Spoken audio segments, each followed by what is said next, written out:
It was snowing the night my brother humiliated me in front of our entire family. The kind of snow that glows blue under the mansion lights, soft and silent, like it doesn't want to witness what's about to happen. I remember the silverware clinking, the faint crackle of the fireplace, and Lucas Caswell's voice, smooth, confident, cruel. "Careful with the silver trays, Isla. Wouldn't want the help to drop anything." The laughter came like a wave, first from his wife Vanessa, then from our mother Diana, and finally from the guests who didn't know better. It rolled through the dining hall, bouncing off chandeliers worth more than I'd earned in the last year. I froze a bottle of Merlot in one hand, a napkin folded perfectly in the other.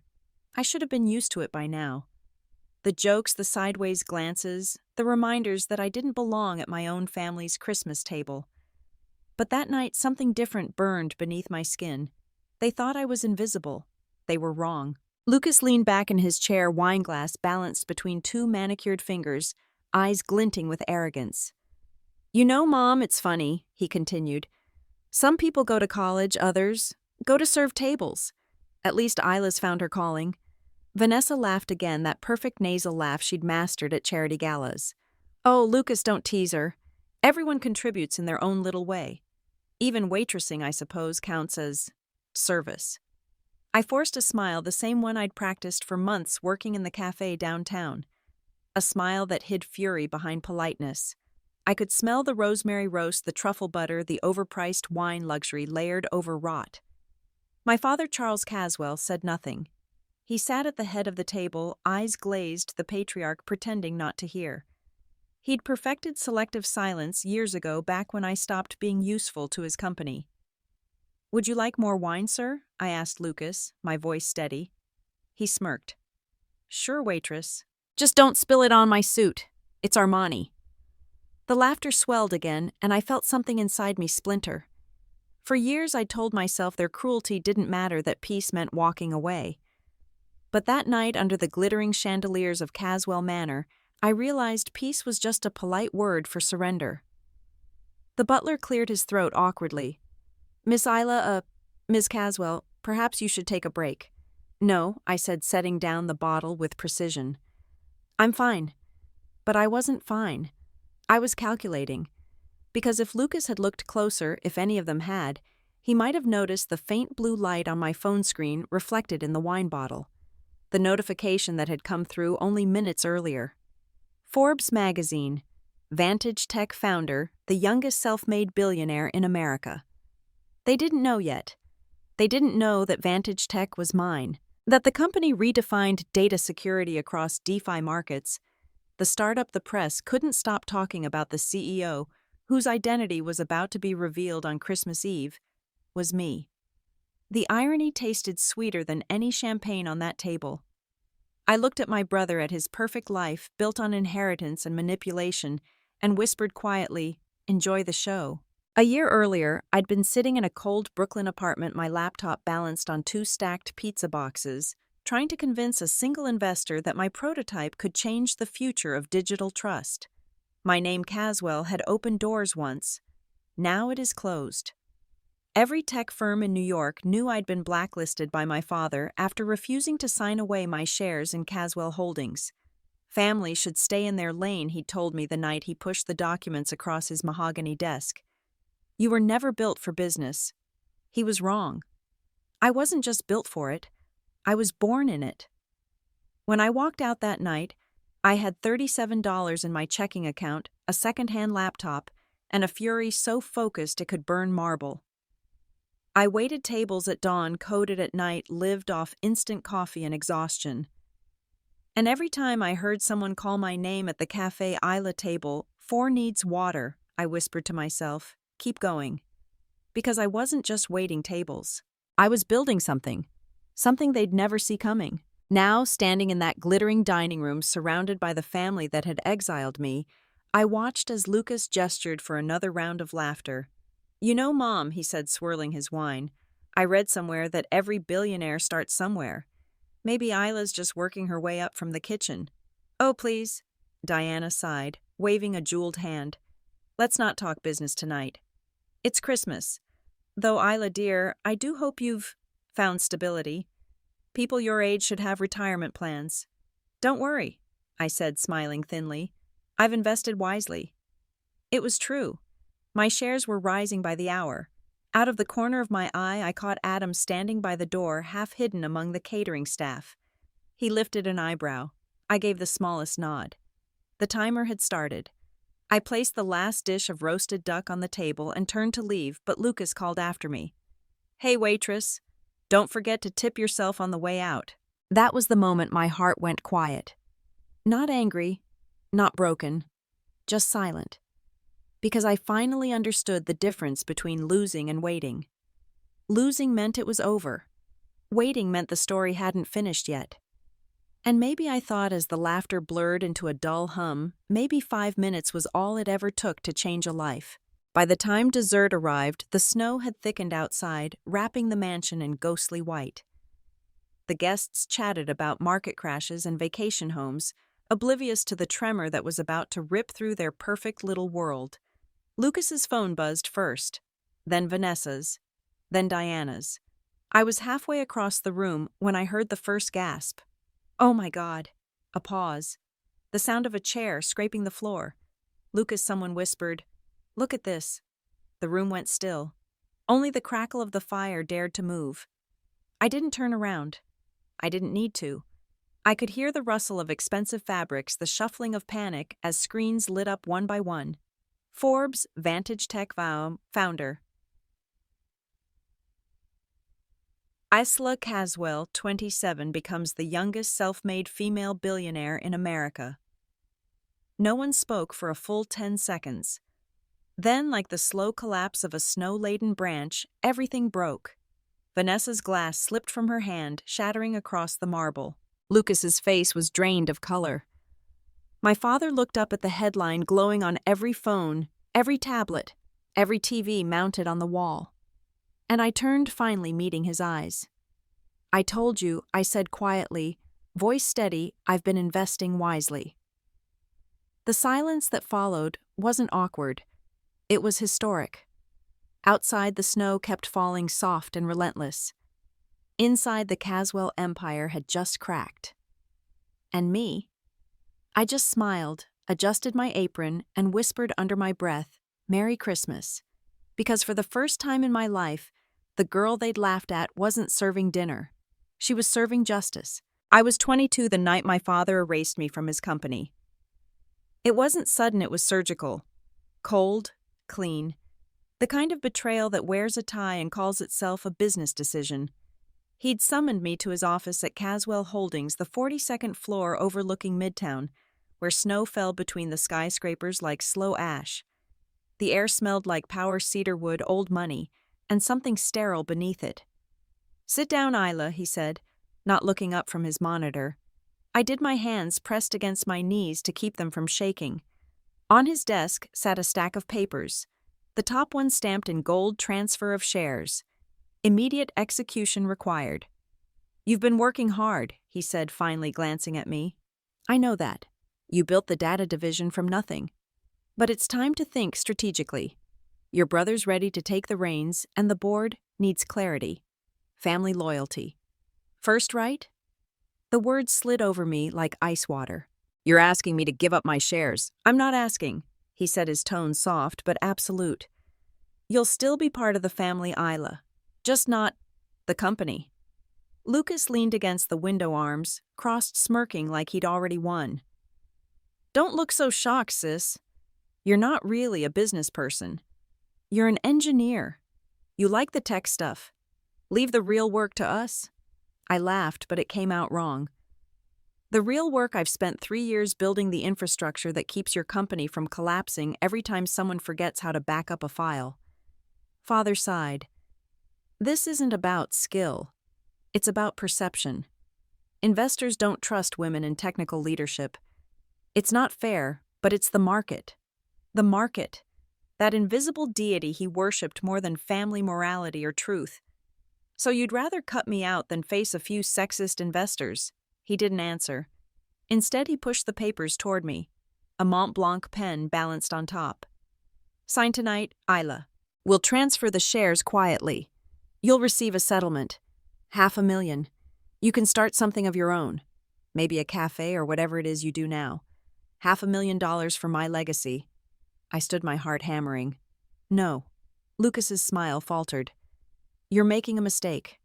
I looked between them, the father who'd built an empire on other people's brilliance and the son who'd inherited both his money and his arrogance. Maybe, I said. But at least it'll be my mistake. When I left that office, I knew I'd never step foot in Caswell Holdings again. What I didn't know yet was that my father would make sure the rest of the world closed its doors too. The blacklisting began 2 weeks later. I applied for a position at Horizon Data Systems, rejected before the interview. Then at Helix Tech, where a recruiter accidentally forwarded me an internal email. Isla Caswell, former Caswell Holdings executive. Rumor says she left after breaching NDAs. Risk not worth taking. I stared at the screen until the words blurred.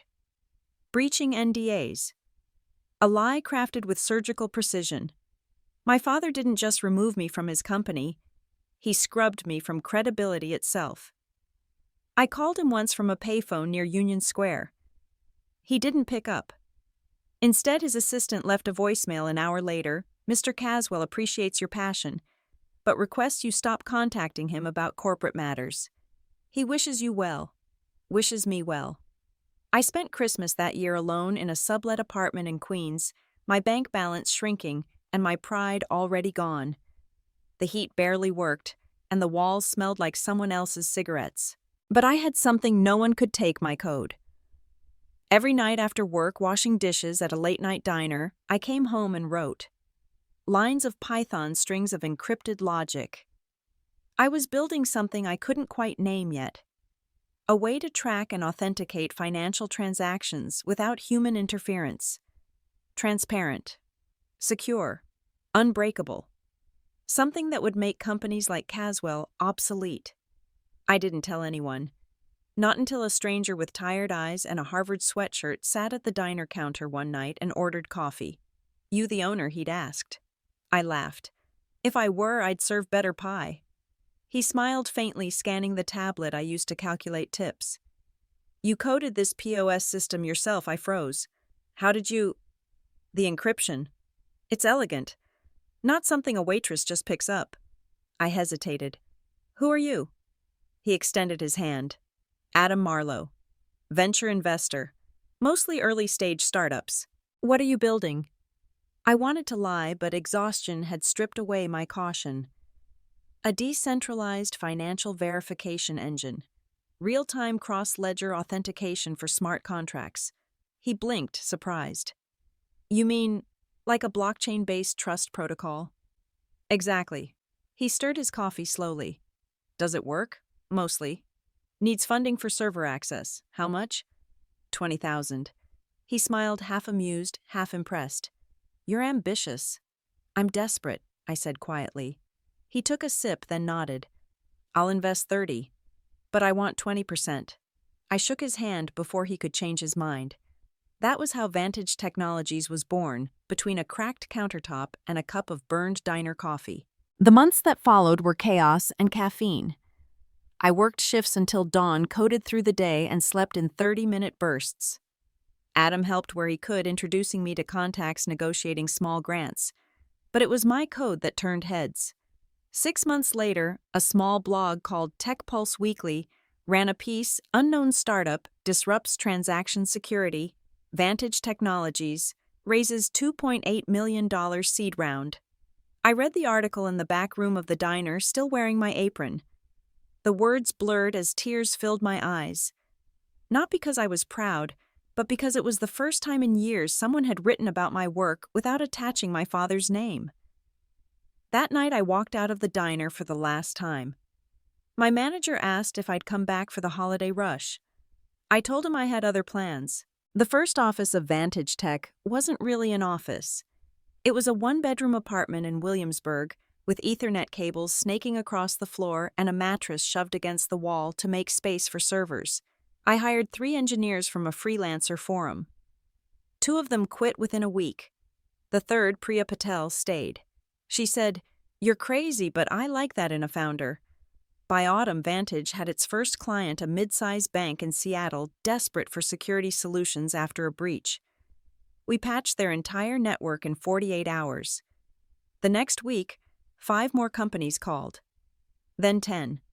Adam came by one night with takeout and 2 bottles of cheap champagne. You realize you're doing what half of Silicon Valley failed to do, I laughed, exhausted. I just don't want to be invisible anymore. He raised his glass. Then stop hiding.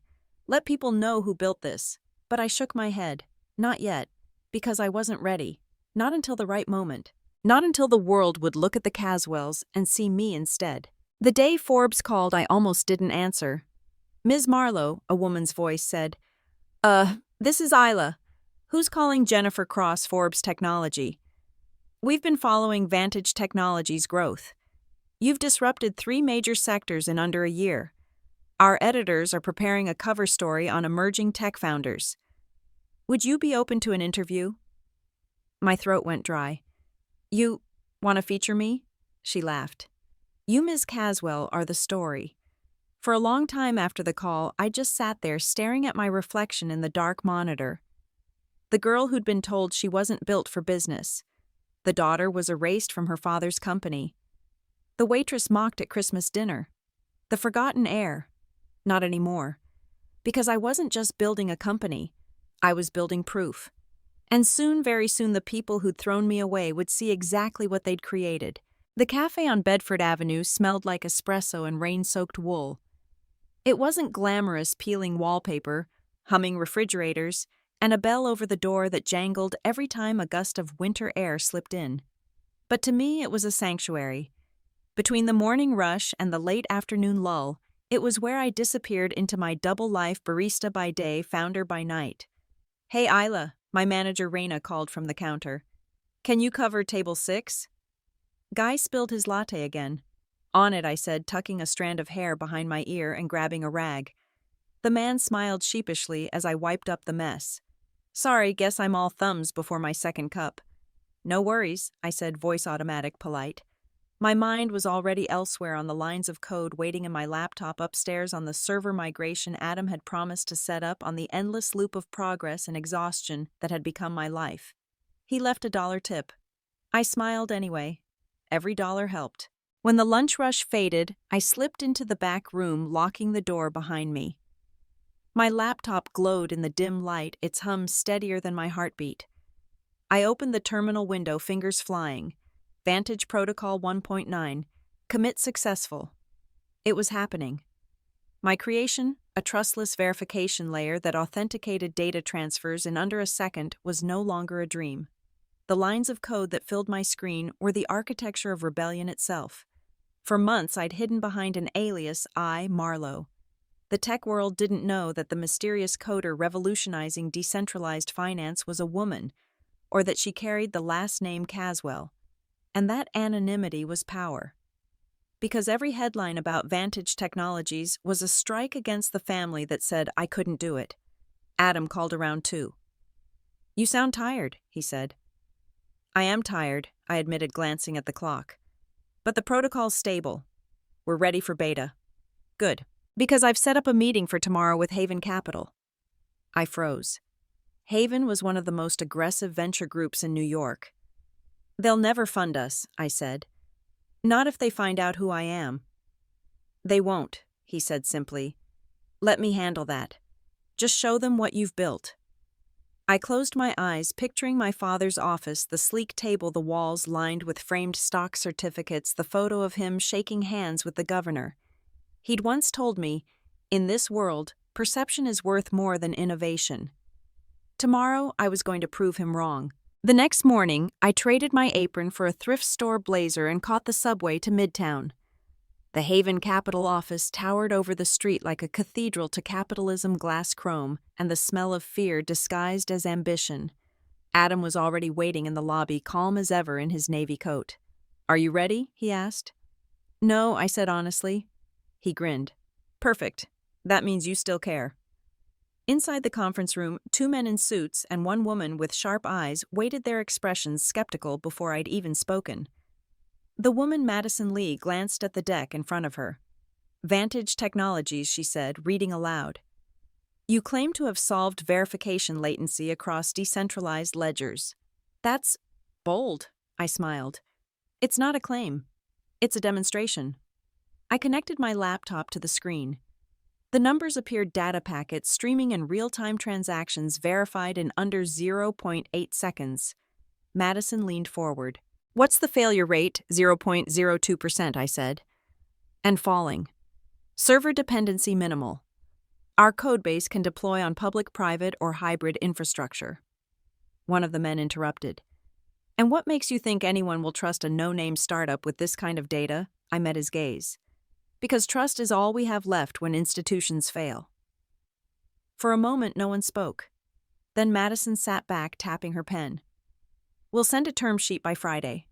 I nodded, holding my breath until the elevator doors closed behind us. Adam exhaled first. You did it. I think we did, I said softly. He grinned. You realize this puts us in the same sandbox as your family's company. I know, I said, watching the city blur past the glass. And I hope they choke on the sand. 2 months later, Forbes Tech Weekly published its first feature on Vantage, the silent architect of the blockchain revolution. They called me the invisible disruptor. They didn't know how right they were. Our small team, me, Ethan, and Priya, worked out of a converted loft in Greenpoint. The ceiling leaked when it rained, and we powered our servers off extension cords that hummed like angry bees, but it was ours. Some nights I'd stand by the window watching the Manhattan skyline in the distance. The Caswell building glowed there, my father's empire built on control. I wondered if he had any idea that the daughter he'd erased was building something that could destroy his foundation. Why don't you tell them who you are? Priya asked one night, pushing a box of takeout noodles toward me. Because the name Caswell doesn't open doors, it locks them, I said. Maybe it's time to unlock one, she said quietly. But I wasn't ready. Not yet. By spring, Vantage was everywhere, mentioned on investor podcasts, dissected in Reddit threads, whispered about in boardrooms. Our valuation hit 100 million, then 2. Every success felt like vindication, but also like pressure pressing against my ribs. The bigger we grew, the harder it became to hide. The first crack appeared when an old classmate from MIT reached out. Isla, holy crap, it's you, isn't it? I saw your code at a demo. That's your signature encryption pattern. I didn't answer. I deleted the message. But I knew then that my anonymity had an expiration date. The real breaking point came in June when Haven Capital arranged a closed-door summit for its top portfolio CEOs. The event was held at a luxury resort in Connecticut, all marble floors and imported orchids. I wasn't supposed to attend publicly, but Adam insisted. You've earned this, he said. Stop hiding behind initials. So I went. Halfway through the keynote session, I saw him, Lucas Caswell, sitting 3 rows ahead. My breath caught. He was older, sharper, wearing the same arrogance as a tailored suit. Caswell Holdings was co-sponsoring the event. He didn't see me. Not yet. When the networking dinner began, I stayed near the back, watching. He bragged to anyone who would listen about market dominance, about out-innovating startups, about the Caswell name. Adam noticed my clenched jaw. You okay? I'm fine. I lied. But I wasn't. Because hearing him take credit for technology I'd pioneered years earlier made my vision blur. He was bragging about a trustless authentication patent his company had filed a version of my early prototype. My work. I stepped forward, ready to confront him. Adam caught my arm. Not here. Not yet. He was right. Timing mattered, and I knew exactly when the world would finally learn who I was. When we returned to the city, I spent all night coding. The room filled with the quiet rhythm of keys clicking, fans, whirring, heart-pounding. On my screen, I cued a new project, Vantage Public Release 2.0. The next phase wasn't just about technology. It was about exposure, proof, identity. My plan was simple. By Christmas, I'd announce my name, the real one, on the global stage. Not as a waitress, not as a fallen Caswell, but as the architect behind a company that had already eclipsed everything my family had built. I'd been silent long enough. The world was about to hear me. And when they did, the first echo would reach the mansion in the Hamptons, the place where Lucas Caswell once told me I'd never amount to more than a girl with a tray. This time I wouldn't be serving him wine. I'd be serving his reckoning.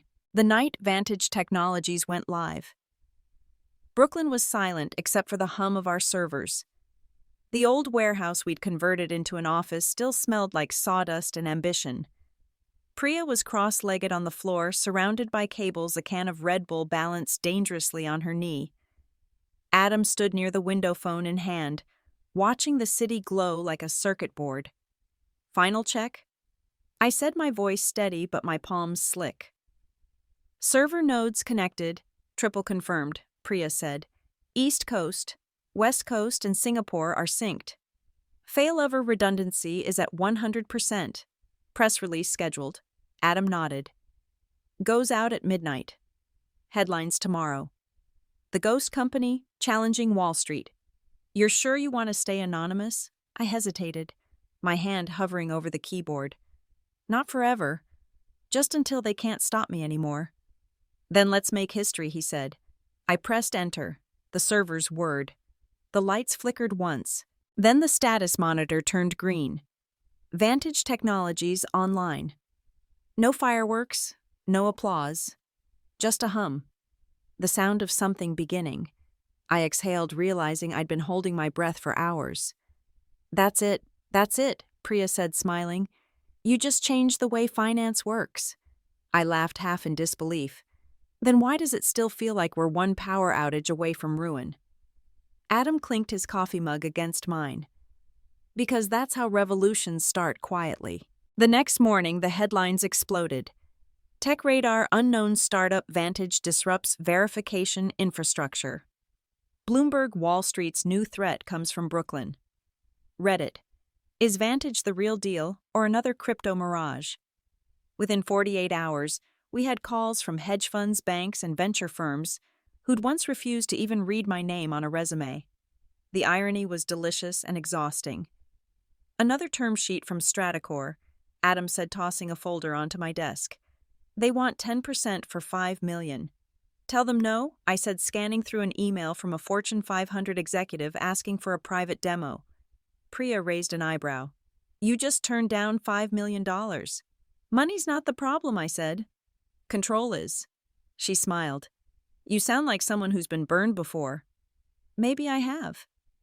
What I didn't tell her was that Caswell Holdings, the company that used to be mine, had reached out too.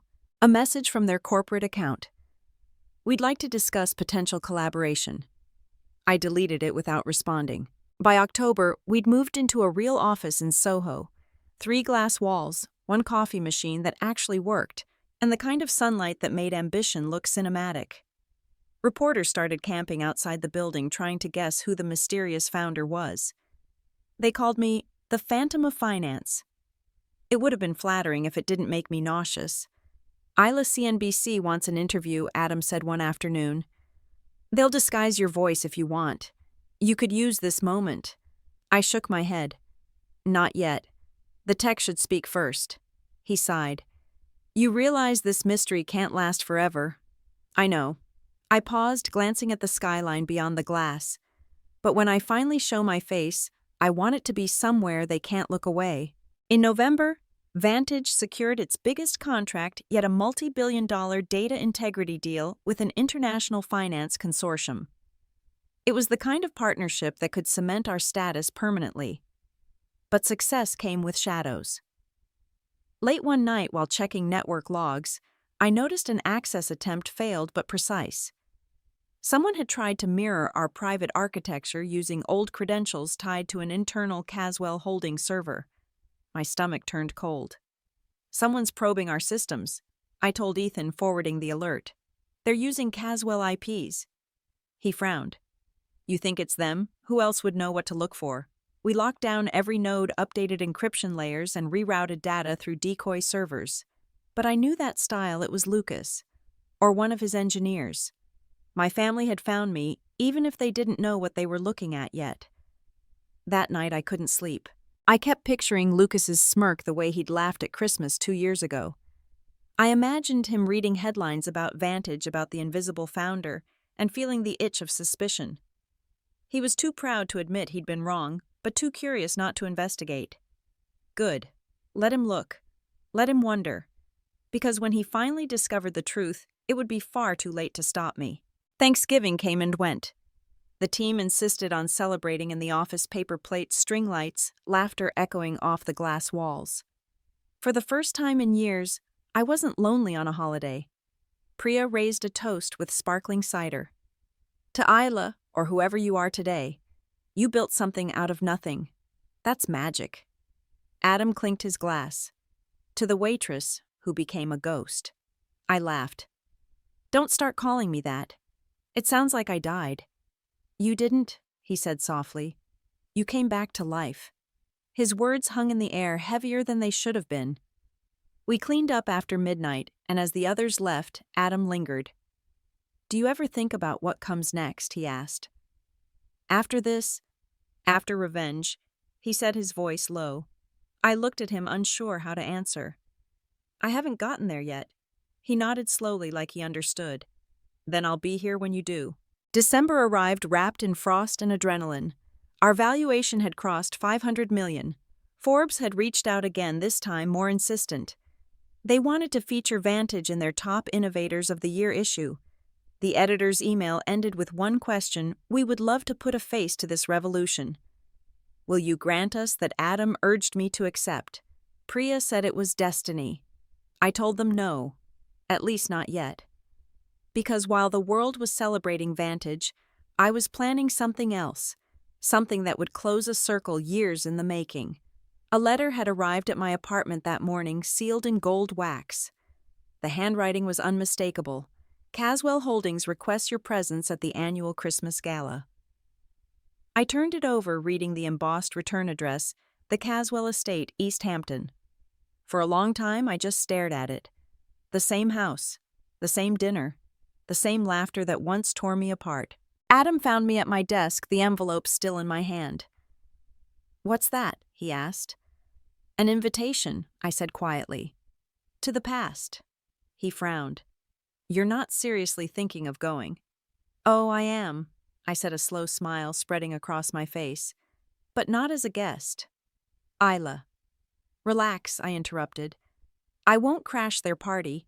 I'll just attend in uniform. He stared at me. You're going back as a waitress. Exactly. For the first time in years, the thought made me laugh. Because this time, I wasn't the forgotten heir or the humiliated daughter. I was the architect of their reckoning, dressed in black and white, carrying silver trays and silent justice. Adam shook his head, half horrified, half in awe. You're insane. Maybe, I said, sliding the invitation into my pocket. But even insanity has a dress code. Outside, snow began to fall again, soft and slow, blanketing the city in white. The same snow that once witnessed my humiliation was coming back to see the sequel. Only this time, I wouldn't be serving dinner. I'd be serving consequences. The envelope sat on my desk for 2 days before I opened it. Thick cream paper, cedar-scented arrogance, my family in stationery form. I ran my thumb along the golden wax seal, the C that once meant Caswell, once meant mine. When I finally broke it, the words stared back like a dare. The Caswell family requests the honor of your presence at our annual Christmas gala. Formal attire required. For years, that invitation had been my exile notice. Every December, they sent one knowing I wouldn't dare show my face. This time, I wasn't just attending. I was returning with intent. Adam found me staring at it, coffee in one hand, the envelope in the other. You're not really going, are you? Oh, I'm going, I said. Just not as a guest. He sighed, setting his mug down. You can't waltz into that house after everything that happened. Not yet. Waltz. Please. I'll be carrying trays. He blinked. You're serious? Dead serious, I said. If revenge had a dress code, mine came with an apron. He shook his head. Why? I met his eyes. Because they laughed when I left that house. I want them to see what they laughed at. Adam leaned against the wall, arms crossed. You want revenge? No, I said, sliding the invitation back into its envelope. I want closure. Revenge is just the wrapping paper. 3 weeks later, I drove east toward the Hamptons. The snow was relentless, smearing the world into shades of gray and memory. Every mile felt like a rewind. Every argument, every silent dinner, every dismissal dressed as concern. The Caswell mansion emerged through fog like a ghost that refused to die, 3 stories of stone and glass light spilling from its enormous windows. At the gate, a guard checked the catering list and waved me through. The name I'd used, Isla, blended neatly among the other staff. Inside the ballroom glimmered. Chandeliers hung like constellations, gold ribbons coiled around marble columns, and a grand piano played something festive and soulless in the corner. Guests arrived in diamonds and silk. Their laughter polished, their smiles rehearsed. And me, I wore black and white, the same uniform I'd once worn in a Brooklyn cafe. Except this time, I owned the company that catered the event. "Servers, line up," barked the event manager, a woman in a red blazer who looked like she hadn't slept in days. "Tray up, no eye contact, no interruptions." "Yes, ma'am," I said, falling into line. When I stepped into the dining hall, the world narrowed. The scent of pine and champagne hit first, followed by the sound of a laugh I'd know anywhere.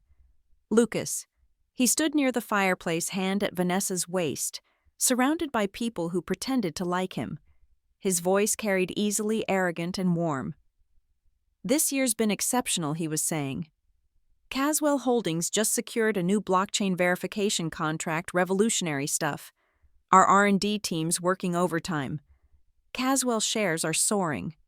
My fingers tightened around the tray. My R&D team. My algorithm. He had no idea he was bragging about technology built on the skeleton of my original code, the same one he'd stolen the moment I left the company. "Careful with the champagne," Vanessa said as I passed. Her tone was sweet, dismissive.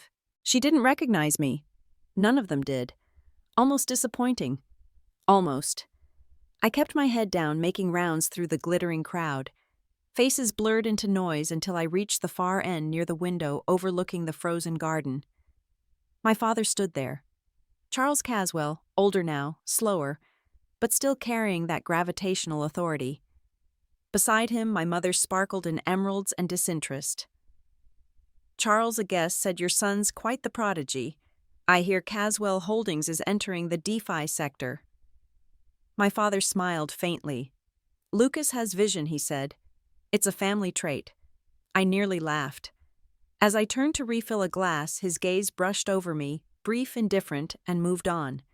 Not a flicker of recognition. Not a shred of regret. Perfect. The better the disguise, the greater the reveal. An hour later, the string quartet shifted from jazz to carols. Dinner was announced. Guests took their seats at the long mahogany table, every setting an echo of my past. I could still see my old chair halfway down where I used to hide behind napkins while Lucas commanded the conversation. "Wine?" I asked softly, stepping behind him now. He didn't look up. "Yes, thank you." I poured slowly the red, swirling through the crystal. He glanced sideways, impatient. "A bit more, please." I poured again, silent. "Thank you," he said curtly, eyes already drifting back to his reflection in the silverware. At the head of the table, my father raised his glass. To family, he said the same hollow toast as every year. To legacy, to success, to the Caswell name. The chorus followed, to the Caswell name. I stared at him thinking, you destroyed it the moment you forgot what it stood for. Across the room, Adam lingered near the entrance, hidden behind a pillar. He wasn't supposed to be here, but of course he'd come. His eyes met mine for a heartbeat, a silent question. "Are you sure?" I nodded once. Then I set the tray down. The timing was perfect. 10 seconds later, the ballroom doors opened again. A photographer and 2 journalists entered, escorted by the PR director. Caswell Holdings was about to announce its new innovation division. Lucas rose smiling, for the camera's confidence rehearsed to muscle memory. "Caswell Holdings," he began, "is entering a new age of digital integrity. We're working with—" The words died in his throat as the photographer's phone buzzed. Then another, then another. A ripple spread through the guests. Someone frowned at his screen. "Wait, is this real?" Lucas turned confused. What? Diana leaned closer, squinting. Lucas, darling, look. Every phone in the room glowed at once. Forbes alert. Vantage Technologies. Founder revealed. Isla Caswell. The youngest self-made female billionaire in America. Silence.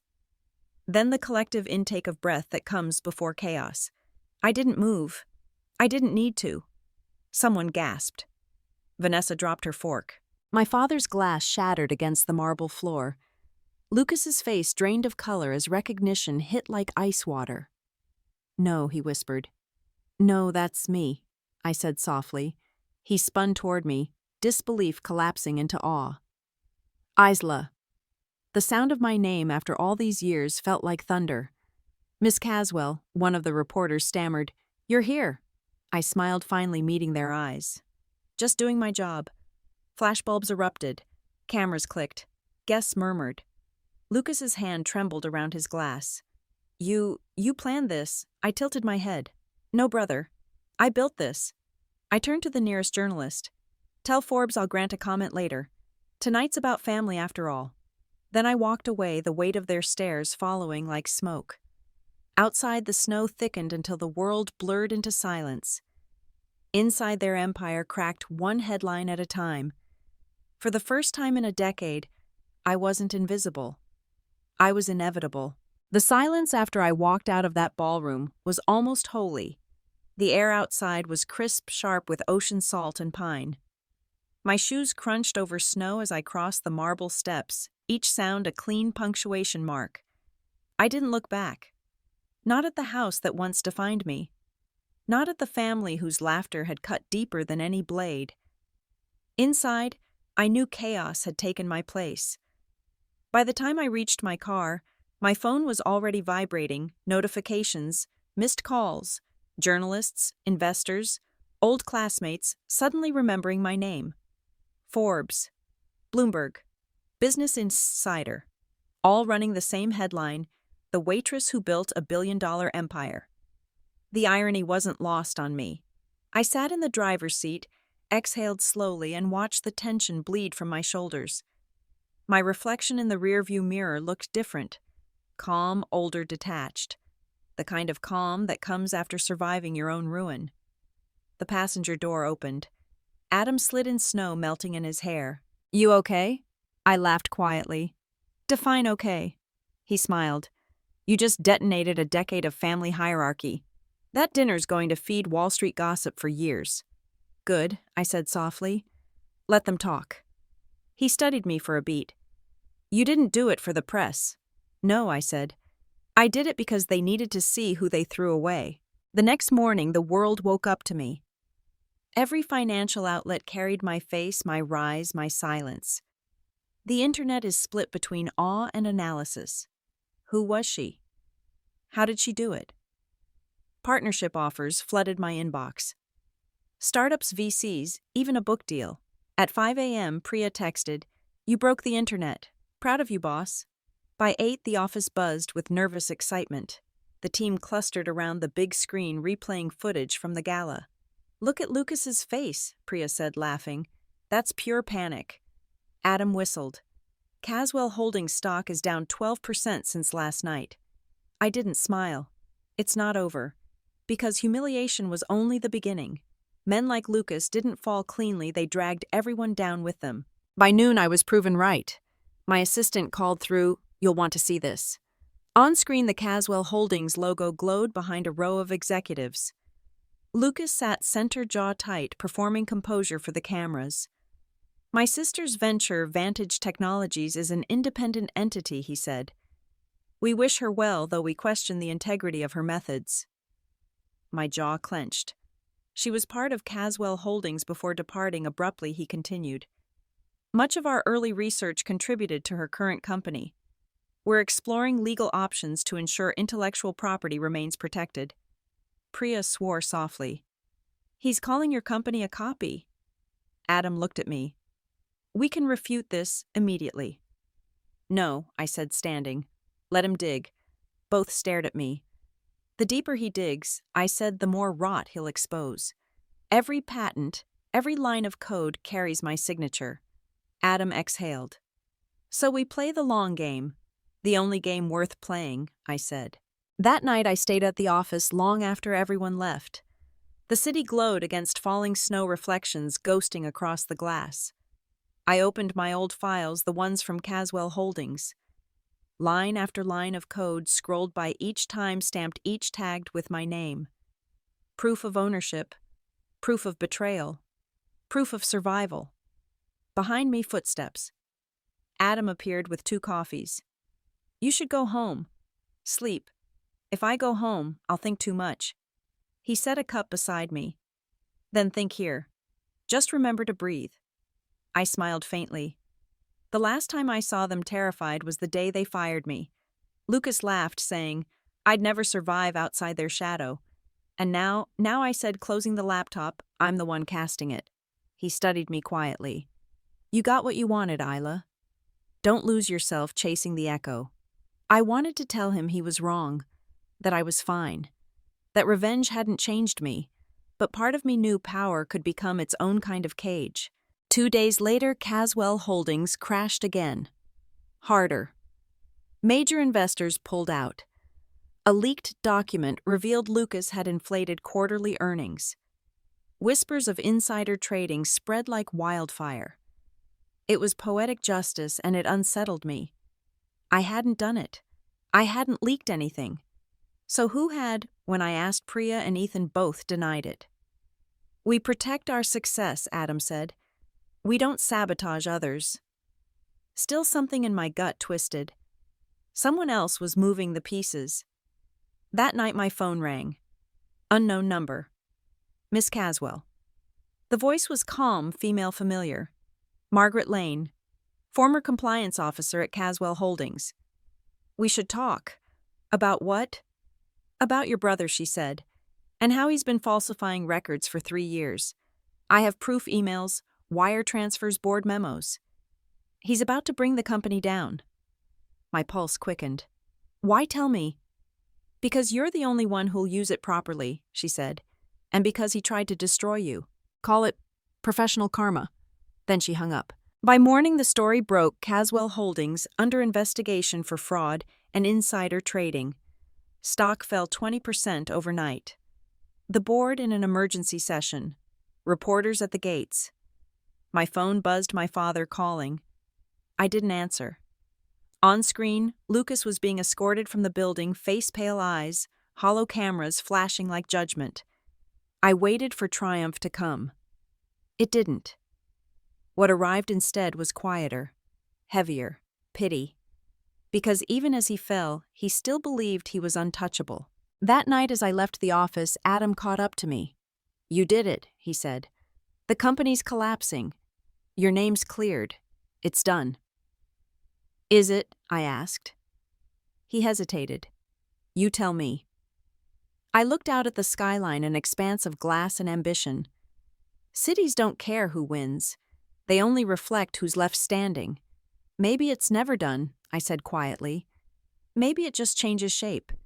He nodded slowly. Then what comes next? I smiled faintly. Next I rebuilt it. Not from spite. From freedom. Outside snow drifted in steady silence. For the first time I realized revenge was never the ending. It was just the door I had to walk through to reach myself again. The Caswell mansion was quiet the day I returned. Not the kind of silence that comes from peace, but the hollow stillness that follows collapse. Snow blanketed the drive, hiding the cracks in the marble steps, where photographers once tripped over themselves to capture a family that no longer existed. The security guard barely looked up as he opened the gate. No recognition, no resistance. The Caswell name no longer carried weight. It carried warning. Inside, the walls seemed to have shrunk. Paintings that once screamed legacy now looked like apologies. The chandelier flickered dimly, the air colder, thinner. I found my father in the study behind the same mahogany desk where he'd once signed my disinheritance papers. He looked 10 years older, though only weeks had passed since Christmas. His posture slumped. Tie loosened, the air of command replaced by disbelief. Isla, he said, my name tumbling out as if he'd forgotten how to use it. Father, He gestured to the chair opposite him. Sit. I stayed standing. You wanted to see me. I didn't have much choice. His hands trembled as he pushed a folder across the desk. Lucas is under federal investigation. They've frozen our accounts, seized the servers. The board has voted to dissolve Caswell Holdings. I looked down at the folder but didn't touch it. That's unfortunate. His mouth tightened. You don't have to enjoy this. I don't, I said. But I won't pretend to mourn what destroyed me. He rubbed his temples, exhaling. Your brother made mistakes, yes. But the company, our family, wasn't always this way. You grew up in these walls. You benefited from that legacy. I smiled faintly. Then you should have thought of that before erasing me from it. His jaw clenched. I wanted to protect the business. No, I said softly. You wanted to protect your pride. Silence stretched between us, broken only by the weak hiss of the fire. Finally he said, the government will take nearly everything. But the estate, the house, the remaining shares the trust. I can transfer those to you. It's not much, but it's what's left. I stared at him. You're giving me the ruins. I'm giving you what should have been yours. It would have sounded noble if it hadn't come so late. Keep it, I said. He blinked. What I don't want your mansion or your stock or the ghosts that live in these walls. I built something of my own. It doesn't reek of arrogance and blood money. He leaned back, studying me. You've changed. I had to. He gave a dry laugh. You sound like your mother. Where is she gone? He said simply. She left the day after the investigation started. Said she was done pretending. That I believed. My mother had always been the quiet casualty of his empire, draped in diamonds, drowning in silence. Lucas. In custody, he whispered. He tried to flee. They caught him at the airport. For a moment I saw at my brother, wrists in cuffs, reporters shouting his name. The golden heir was reduced to a headline.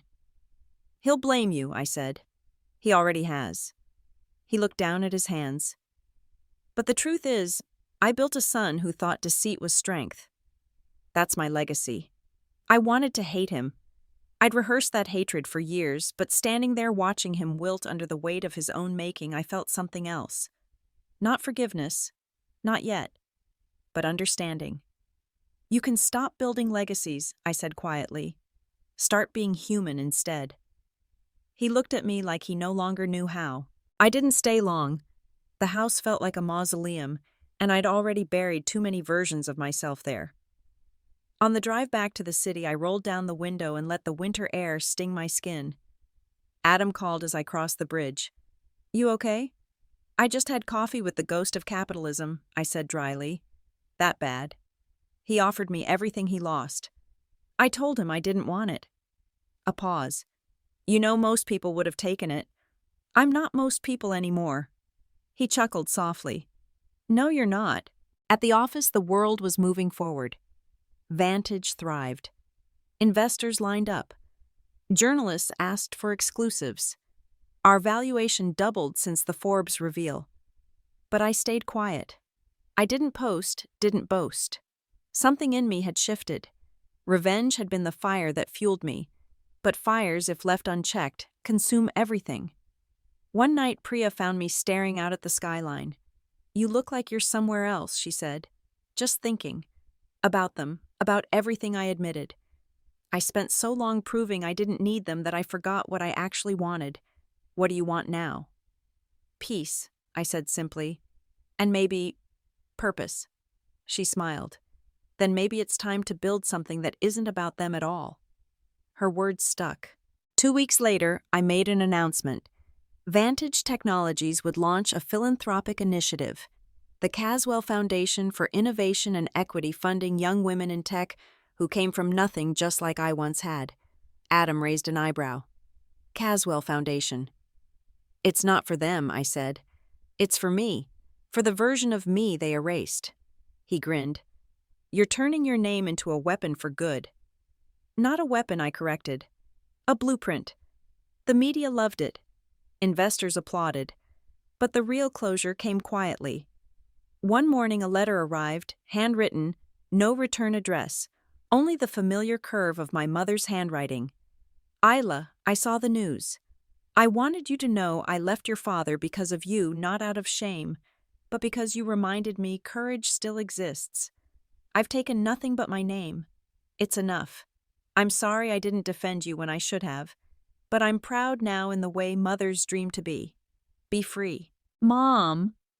I read it twice, then again, the words softening something in me I hadn't known was still hard. For the first time in years I cried. Not for loss, not for revenge, but for the strange, fragile beauty of survival. A month later, Forbes ran another headline: Vantage founder donates $10 million to Women in Tech Fund. The photo beneath showed me standing among a group of young developers smiling, not the polished corporate smile, but something real. And somewhere out there, I imagined my father seeing it, realizing that the one thing money could never buy was redemption. Because you can't inherit integrity. You have to earn it, even if it means losing everything first. The morning after Forbes announced the Caswell Foundation, I woke to find my name everywhere again, but this time not for vengeance. The headlines called it a redemption arc, a generational reckoning, a billionaire rewriting her own bloodline. I didn't read past the headlines. I didn't need to, because I wasn't doing this for headlines. I was doing it for peace.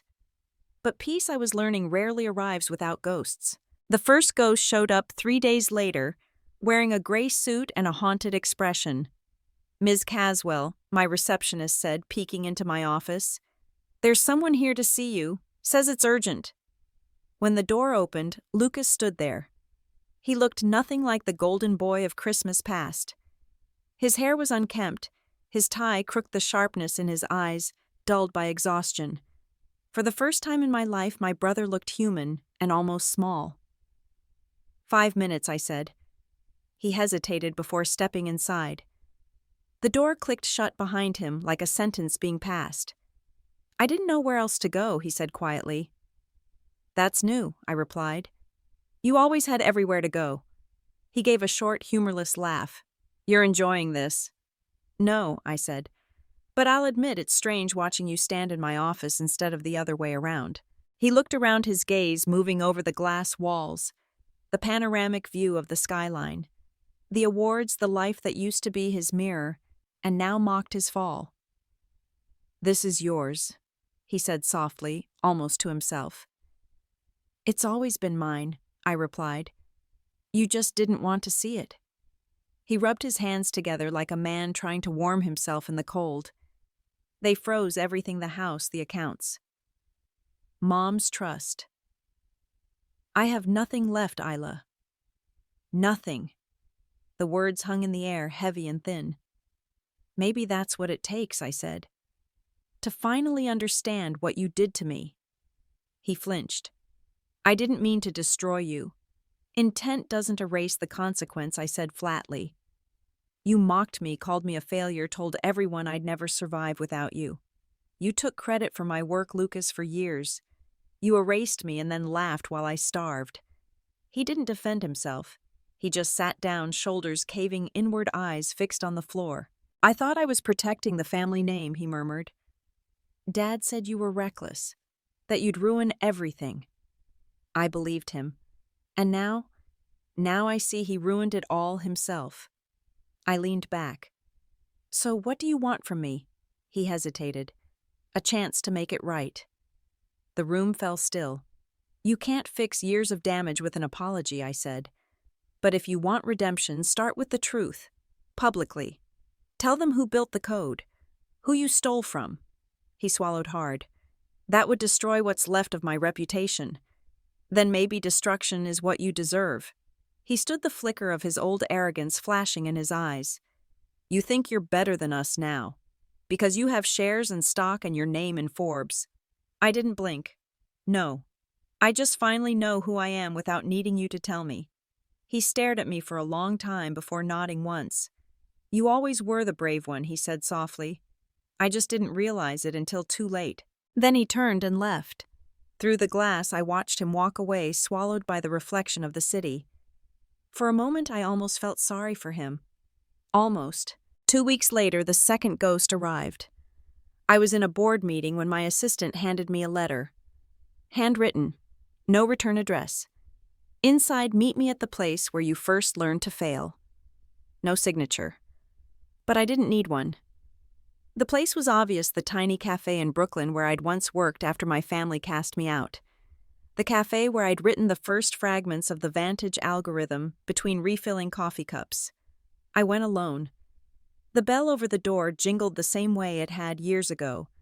The smell of burnt espresso and nostalgia hit me all at once. In the corner booth, my father sat waiting. He looked worse than Lucas, his suit loose, his eyes ringed with sleeplessness, but still carried that trace of authority, brittle and frayed. "I wasn't sure you'd come," he said.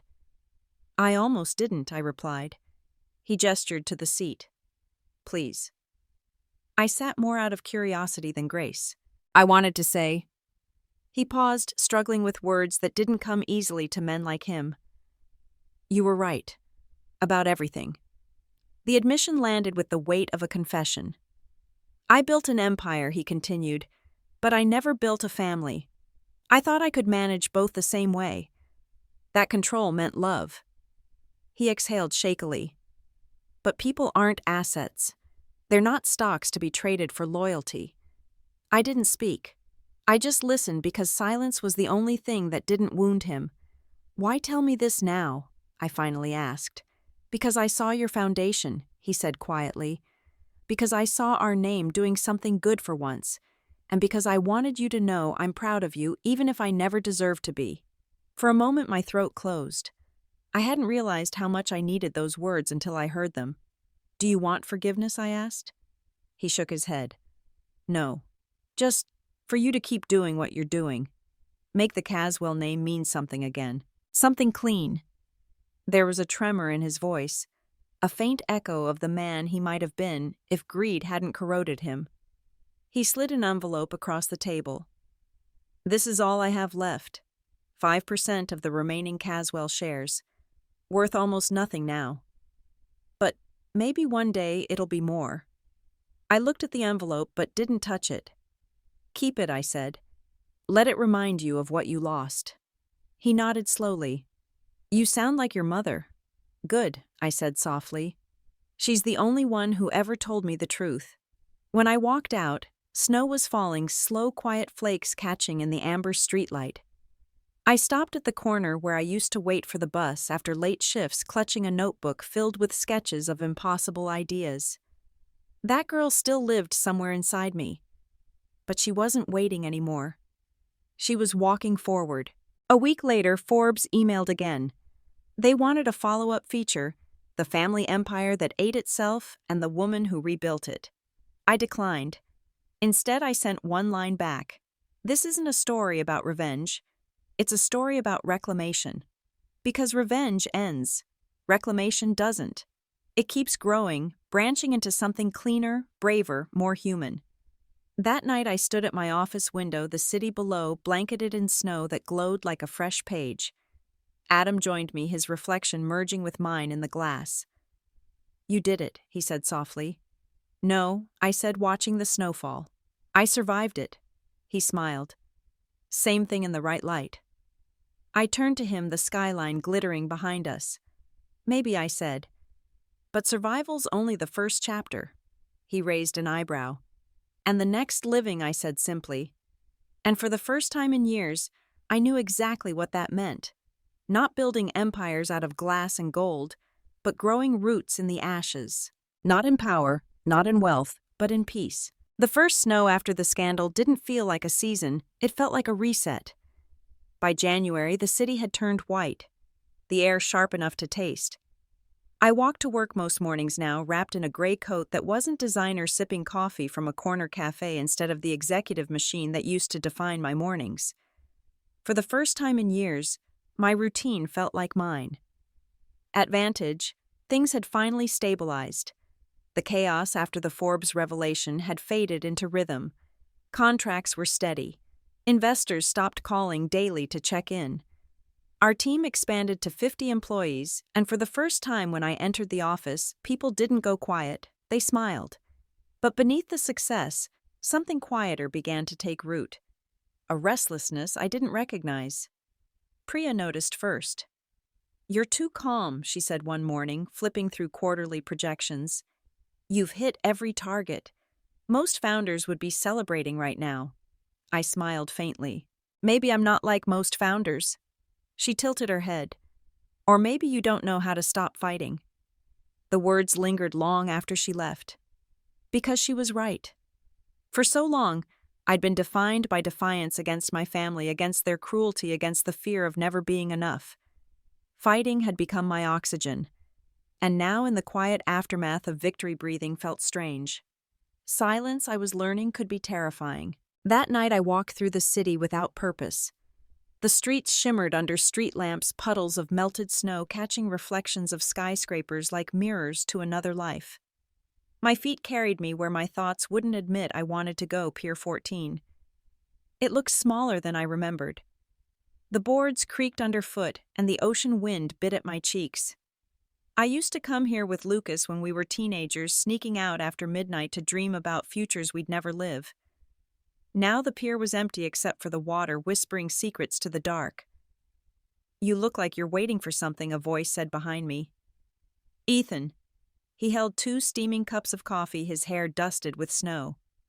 "Just thinking," I said, "about how everything I used to want feels different now." He handed me a cup. Different how? When I built Vantage, it was about proving them wrong. Every line of code, every late night, I wanted to show them they couldn't break me. But now, I exhaled, watching the steam rise and vanish. Now I just want to build something that outlasts all of this. Something that matters. He nodded, quiet for a moment. "You know, when I first joined you, I thought you were out of your mind. The secrecy, the fake names, the way you built everything in the shadows." I laughed softly. "You weren't wrong." "But I get it now," he said. "You weren't hiding, you were healing." The wind whipped between us, carrying our words out to sea. "And you stayed anyway," I said. He smiled. "Some people are worth staying for." The silence that followed wasn't awkward. It was steady. The following week brought an unexpected visitor. My mother. She appeared in the Vantage lobby without warning, no driver, no pearls, just a wool coat and eyes that looked both tired and new. "Isla," she said softly. The sound of my name in her voice startled me. I stood unsure if I should brace or embrace. "May I come in?" she asked. I nodded, leading her to my office. Her gaze moved slowly over the glass walls, the hum of servers, the soft laughter from the open workspace beyond. "This place suits you," she said, running her hand across the polished table. "It's alive." "So are you," I said. Her smile trembled. "I left your father. Sold the house. Sold everything. I'm in Boston now. It's small. It's quiet. It's mine." For a moment I couldn't breathe. "Why now?" "Because watching you rebuild showed me I didn't have to keep living in ruins." Her words cracked something open inside me. "I thought you hated me," I said. "I did," she admitted, "because it was easier than hating myself." She reached across the desk, her hand cold but steady. "You reminded me that courage doesn't die, it just waits." My throat tightened. "I'm proud of you," she said, tears bright in her eyes. "I should have protected you. I didn't. But I see you now." I stood and pulled her into an embrace. She trembled in my arms. "It's strange," she whispered. "Forgiveness feels lighter than guilt." "It always does," I said. The next few weeks passed in a kind of quiet bloom. My mother visited often. Sometimes she'd bring tea and stories about her tiny apartment. Sometimes she'd just sit in the lounge watching the team with quiet admiration, as if she'd found the family she'd always wanted to belong to. In February, the Caswell Foundation launched its first scholarship. 10 young women. 10 stories of resilience. Priya handed me a letter one evening, her smile small but knowing. "Read this one." It was from a girl named Elise, 17, daughter of a waitress from Ohio.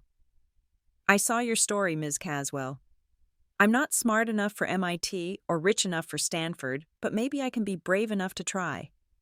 You made that seem possible." I folded the letter slowly. "That's it," I said. "That's why all of this mattered." Priya grinned. Revenge never looks as good as hope, does it? No, I said, laughing softly. It never did. March came with another letter. This one was from my father. The handwriting was still precise, though the ink trembled slightly. Isla, I won't ask for forgiveness.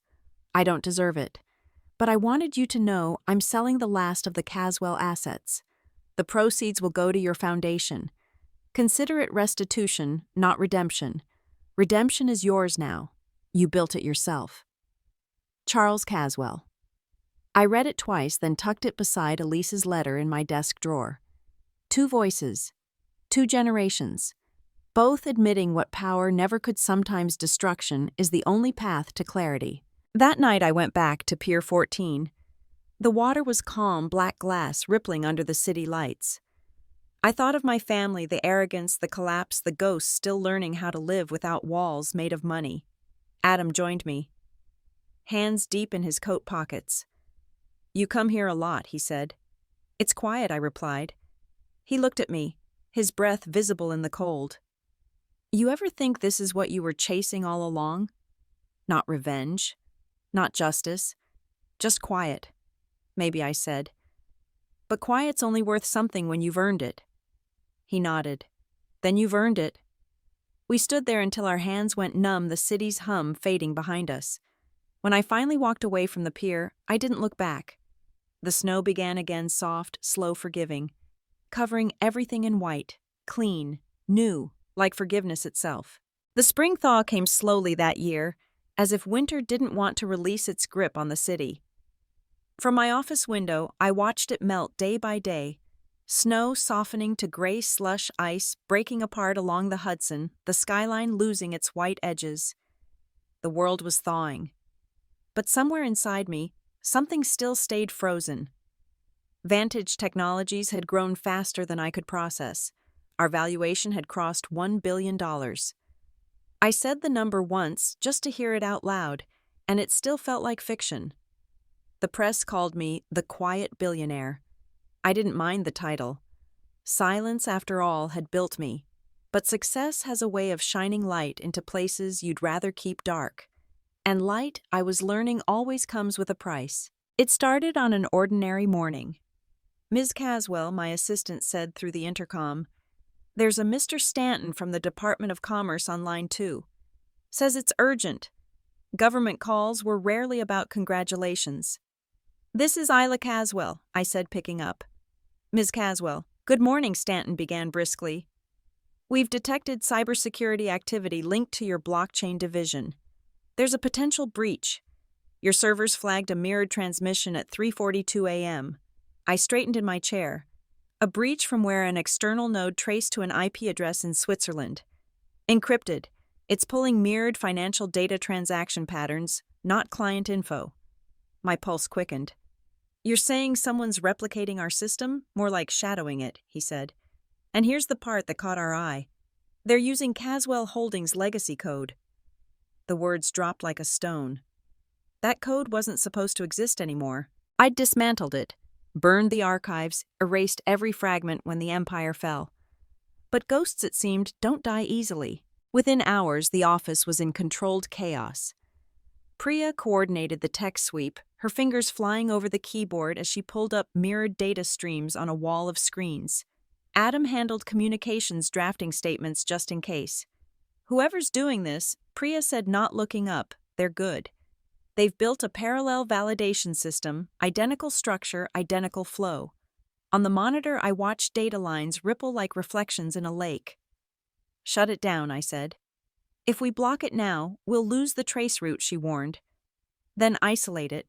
Starve it until it breaks." Adam stepped closer. "You think it's Lucas?" I shook my head. "No, he's under investigation. He doesn't have the reach." "Then who?" Only one name made sense. "My father. He may have lost his company, but men like him never lose their hunger for control. Power just changes form." That night I drove back to the Caswell estate. The gates hung open, rust creeping along the iron bars. The marble steps were cracked, the fountain frozen mid-collapse. The mansion looked like what it had always been, a monument to ego pretending to be legacy. He was in the study as always. Reading glasses perched low, the fire dead in the grate. "You didn't call ahead," he said without looking up. "I figured you'd prefer the surprise." He set his book down. "You're angry. You're stealing from me." His brow creased. "Excuse me?" "Don't play dumb, Father. There's a mirrored system siphoning our blockchain data. Your old encryption signature is all over it." He rose slowly, his movements slower now, older. "I don't even have access to a laptop. They froze every account I own." "Then who has it?" The silence that followed was an answer in itself. "Who, Father?" He sighed, leaning against the desk. "Margaret Lane." I froze. "Your compliance officer, she was more than that," he said quietly. "When the investigation ended, she left the country. Said she was starting over. I didn't ask where. Margaret Lane. The woman who'd handed me the evidence that destroyed Lucas. The woman who'd whispered professional karma like a curse. Now she was back building her own empire from the bones of mine." "She's rebuilding Caswell," I said. He nodded slowly. "Or something that looks like it." I turned for the door. "Then I'll burn it before it breathes." He called after me. "Isla, don't make my mistake. You can't save your soul by setting fires." I didn't answer. Because sometimes burning is how you purify. The next week was a blur of long nights and cold coffee. We traced the mirrored transmissions across continents, Zurich to Singapore to New York, until the pattern began to form a shape a shell corporation nested inside three others, all pointing back to one name: Margaret Lane. "She's building a parallel company," Priya said, scrolling through the data. "Same architecture, same blockchain system. She's calling it Caswell Digital." Adam frowned. "She's weaponizing your design." "No," I said quietly. "She's weaponizing my history." By the third night, we had enough evidence to file injunctions and freeze her assets. But I didn't want paperwork. I wanted a face. It took 3 calls and one well-placed threat to arrange a meeting. Margaret agreed to see me in her midtown penthouse, a glass fortress overlooking the city like she owned it. She met me at the door in a tailored charcoal suit, all poise and precision. "Isla," she said warmly, "you look well. Congratulations on your success." "Spare me," I said. "Why are you mirroring my system?" Her smile didn't reach her eyes. "Because your system was built on the foundation I helped create. I was there, remember I signed the contracts. I buried the secrets. You inherited a corpse, Isla. I'm resurrecting it. You're stealing intellectual property. I'm reclaiming what your family abandoned." I stepped closer. "You're rebuilding something rotten and calling it progress. Don't mistake greed for vision." Her gaze hardened. "And don't mistake morality for power." The room crackled. 2 women forged in the same fire, standing on opposite ends of its ashes. "Walk away, Margaret," I said, "before I take everything from you." Her lips curved slightly. "You already did." That night, the adrenaline drained, leaving only exhaustion. Priya found me in my office, surrounded by silence and city light. "The injunctions went through," she said gently. "Her accounts are frozen." "Good." She hesitated. "You don't look relieved." "I'm not. Because it never ends." I met her eyes. "Because I keep going back to make sure it's really over." She smiled sadly. "Maybe that's the problem, you keep digging up the ashes just to see if they still burn." Her words landed softly but cut deep. Maybe she was right. Maybe I'd confused peace with vigilance. Maybe light and fire weren't so different after all, both could blind you if you stood too close. I turned back to the window. The last of the snow had melted. The streets below gleamed with rain and possibility. For the first time, I didn't want to fight. I just wanted to rest. Outside, the city pulsed with new beginnings, and as the river thawed and the first buds broke through the soil, I felt something inside me finally give way, the edge softening, the anger loosening, the light finding me instead of the other way around. Spring had come, and with it the first fragile promise of peace. It felt poetic that the year would end exactly where everything had begun at Christmas dinner. My mother insisted on hosting. Not at the old Caswell mansion, which now sat dark and empty like a mausoleum of pride, but in her small brownstone on the Upper East Side. "It's time to make new memories," she'd said on the phone, her voice light unburdened. I'd almost said no. But something inside me whispered that this table this night was the final act of a story that needed to end where it started.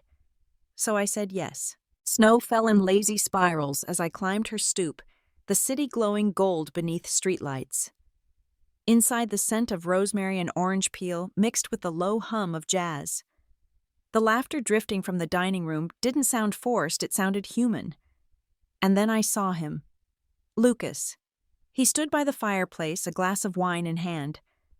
The tailored navy suit was familiar, but the man wearing it wasn't. The arrogance in his shoulders had softened, the gleam in his eyes dimmed to something quieter. Regret, maybe. "Isla," he said, setting the glass down. "You came." I did. A ghost of a smile. "Guess there's a first time for everything." My mother slipped between us, her eyes moving anxiously from face to face. "No fighting tonight," she said gently. "Please." "I didn't come to fight," I said. And for once it was true. The table wasn't grand like the ones from our childhood Christmases, but it was warm. My mother had set it with care, mismatched plates, real candles, napkins folded into tiny stars. Adam arrived a few minutes later, snow clinging to his coat, his grin effortless as always. Lucas raised an eyebrow. "Your business partner?" Adam smirked. "Something like that." I shot him a look. He only grinned wider. The meal began politely. The kind of small talk that holds its breath, weather politics, the new subway delays. My mother served turkey and cranberry sauce, and for the first time in years, the air wasn't heavy with judgment. Until Lucas spoke. So he said, swirling his wine, "I heard about your little empire. Forbes couldn't stop talking about you this year." My mother stiffened. "Lucas," he waved her off. "It's impressive, really. You've become, what was it, the youngest self-made tech billionaire in America? Quite the glow-up for a waitress." The room frozen. The silverware still stood. The soft jazz seemed to vanish into silence. For a moment, I thought I might still feel that sting, the one I'd carried for years. But I didn't. I smiled. "Still keeping tabs on me?" I asked lightly. "You used to mock me for being obsessed with work. Funny how that works both ways." He blinked, thrown off. "I just call things like I see them." "Then maybe it's time you start seeing things clearly," I said. "Because that Waitress owned 30% of Caswell Holdings shares before you learned how to spell ledger." Before he could reply, Ethan's phone buzzed. He glanced at it and his eyebrows shot up. "Oh," he said with a laugh, "you're going to love this." He turned the screen toward Lucas. The headline glowed bright on Forbes. "Youngest tech billionaire expands vantage into green tech buys Caswell family estate for charitable foundation headquarters." Lucas's smirk fell apart. "You what?" I met his stare calmly. "I bought the mansion last week. It'll become the Caswell STEM initiative. Scholarships, labs, housing for students who can't afford tuition." His hand shook around his glass. You can't." "Oh, I can," I said softly. And I did. The home that once made me feel small will now build futures. My mother covered her mouth, tears gathering in her eyes. "Isla," she whispered. "That's beautiful." Adam leaned in, voice low but teasing. "You should have seen her at the auction. The lawyers practically begged her to take it." I gave him a look. He only winked. Across the table, Lucas sat still, pale, silent. Then unexpectedly my mother laughed, a soft musical sound I hadn't heard in years. "Oh, Lucas," she said, gently shaking her head. "You mocked her for being a waitress and she just bought your childhood." His eyes snapped toward her. "You think this is funny?" I think she said, voice steady. "It's justice." After dinner, the house fell quiet, except for the soft crackle of the fireplace. Lucas caught me by the door as I slipped on my coat. His face was tight, his voice low. "You didn't have to humiliate me like that." I studied him for a moment. "You humiliated me for years, Lucas. At birthdays, at boardrooms, at every Christmas table we ever sat at. I'm done apologizing for thriving. He looked away. Dad always said I was the one meant to inherit everything, that you didn't have the temperament. Dad built an empire on fear, I said. I built one on purpose. That's the difference. His voice cracked. So this is it, you win. This isn't about winning, I said quietly. You can't win what I've built. It's not made of money or shares or stock. It's made of choice. I chose peace. You chose pride. He didn't argue. He just nodded, a flicker of something like sorrow crossing his face. Maybe pride was all I ever had. Then he turned and walked into the snow, his figure fading into the white. Inside, my mother wrapped her arms around me. You did what I never could, she whispered. Adam lingered near the window, watching the snowfall. So he said, smiling, "How does it feel to finally own Christmas?" I laughed softly. "It feels like letting go." He chuckled. "You've always been better at redemption than revenge. Maybe they're the same thing," I said. "Maybe forgiveness is just payback in its highest form." He reached out, brushing a strand of hair from my cheek. "Then consider me impressed." His hand lingered for a heartbeat too long. I turned back toward the dining room. My mother hummed quietly as she cleared the plates, the light catching the gold edges of her laughter. The air smelled of cinnamon and warmth. For the first time since that awful dinner years ago, Christmas didn't feel like a performance. It felt like peace. Later, as I stepped outside, the street lay blanketed in snow. The city hummed, faintly alive, but softened, every sound absorbed by white. I looked up at the night sky, the same one that had watched me walk away years ago, humiliated and broken. Now it watched me return. And in the quiet under the falling snow, I whispered the words that had once felt impossible. Thank you. Not to anyone, not to anything. Just to the journey itself. It started as a joke in the office, the 5-minute rule. Adam had said it one morning after a meeting that dragged past common sense. If it won't matter in 5 years, he'd said, tapping the whiteboard with his pen, don't waste more than 5 minutes worrying about it. Everyone laughed. But the words stayed with me long after the laughter faded. Because 5 minutes had once changed everything. 5 minutes at that Christmas dinner when Lucas mocked me. 5 minutes before the laughter curdled into silence. 5 minutes before I learned that humiliation could turn to fuel and that dignity, when held long enough, becomes fire. Now 5 minutes was more than a rule. It was a compass. A year had passed since that night. The Caswell mansion, once a symbol of greed and exclusion, stood reborn as the Caswell Foundation for Innovation. The marble floors were gone, replaced by polished concrete. The chandeliers by skylights. The family portraits by murals painted by the first scholarship students, girls from towns like the one I'd escaped, their faces bright with something I hadn't known at their age: possibility. On opening day, the courtyard filled with cameras and press badges. The morning light gleamed off the new sign, the same name that had once been my shame, now reclaimed in bronze. My mother stood beside me, proud but quiet, her gloved hand tucked around mine. Adam lingered just behind the podium, pretending to check notes, but watching me instead. A Forbes reporter, the same one who'd written the first story that changed everything, raised her hand. "What does success mean to you now, Ms. Caswell?" I looked back at the girls behind me. 10 scholarship recipients, 10 different beginnings. Then at the house that had once been a prison, now a promise. "Success," I said slowly, "is building a world where nobody has to beg to belong." The applause was thunderous. Cameras flashed. Somewhere in the blur I caught Adam's smile, that quiet kind of pride that doesn't need to be said aloud. That night, after the reporters had gone and the foundation hall had emptied, I wandered the corridors alone. My heels clicked against the smooth floor, the sound soft, rhythmic, almost meditative. In my father's old study, the mahogany desk still stood. We'd kept it not as an altar, but as a warning. I traced my hand along its edge, feeling the grooves and scratches, ghosts of decisions long past. He'd died 6 months earlier, peacefully, the doctor said. His final letter had arrived the next day. "Don't let the ghosts keep you company, Isla. Let the living ones in." It was the closest thing to an apology he ever gave me. And somehow, it was enough. Outside, the night was calm. The new fountain shimmered beneath the moon water, whispering against stone. The building glowed behind me not with opulence, but with purpose. Adam appeared beside me, his coat collar turned up against the chill. "You did it," he said quietly. I shook my head. "We did." He smiled. "You've come a long way from that waitress in the red apron," I laughed. "Don't remind me. I still smell espresso when I'm stressed."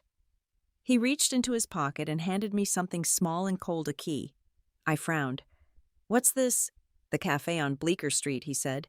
"You told me once you wanted to buy it back someday. Consider it done." I blinked. "You're joking." "Nope. It's closing next month. I figured the woman who built an empire out of caffeine should probably own the place that started it all." I stared at him. "You're ridiculous." "I'm practical," he said, his grin lopsided. "You've mastered revenge, redemption, and rebuilding. Now it's time for something simpler. Like coffee, like peace." I turned the key in my hand. "Maybe I'll rename it." He raised an eyebrow. To what I smiled. 5 minutes. The name lingered between us, quiet and perfect. 5 minutes to breathe, to reflect, to forgive, to move on. A few weeks later, I reopened the cafe under that name. 5 minutes. The letters gleamed above the door in gold. The walls were lined with framed photos of our scholarship recipients, the real legacy of the Caswell name. For every latte sold, $1 went to fund another seat in the program. And sometimes, when I worked behind the counter, sleeves rolled up, hair pulled back, customers would glance twice and whisper, "Is that her?" I never corrected them. Because in those moments I wasn't the billionaire. I was just Isla, the woman who'd learned that humility doesn't erase power. It refines it. That December, I hosted my own Christmas dinner. Nothing extravagant, just my team, our scholars, and my mother, who laughed more freely than I'd ever seen. The table was small, the food simple. But the joy felt boundless. Priya raised her glass. "To the woman who proved karma doesn't need to shout to be heard." Adam added, smiling, "To the woman who made 5 minutes worth a lifetime." Laughter filled the room. I looked around the table, the family I'd chosen, the people who'd stood beside me through every storm, and realized something. Revenge had long since faded from this story. What remained was legacy. Not built on power or wealth or fear, but on dignity. After everyone left, I stepped outside. Snow fell in slow, steady flakes, the air alive with quiet. Across the street, through the cafe window, the open sign glowed faintly. A few students sat inside coding, sketching, laughing. And that's when it hit me. The circle was complete. The waitress had become the woman who owned the building. The girl who'd been mocked had built something that outlasted the mockery. The family that fractured under pride had found its redemption in purpose. I looked up at the night sky, the same sky that had witnessed my humiliation, my exile, my return. And I whispered a thank you, not to the past, but to the journey, for the humiliation that became strength, for the isolation that became the purpose, for the 5 minutes that remade my life. The next morning, Forbes ran one final feature, a photo of me standing in front of the cafe, coffee in hand, smiling. The 5-minute billionaire. How Isla Caswell turned humiliation into hope. I laughed when I saw it, not at the headline, but because it didn't define me anymore. I had already written my own ending. And it wasn't revenge. It was peace. If someone's ever underestimated you, if they've laughed at your dreams or told you that you'd never belong, remember this. 5 minutes can break you, or 5 minutes can remake you. It's your choice which story you tell. And if this story reminded you that dignity is the quietest form of power, like, comment, and share it with someone who needs to hear that their time is coming. Because sometimes all it takes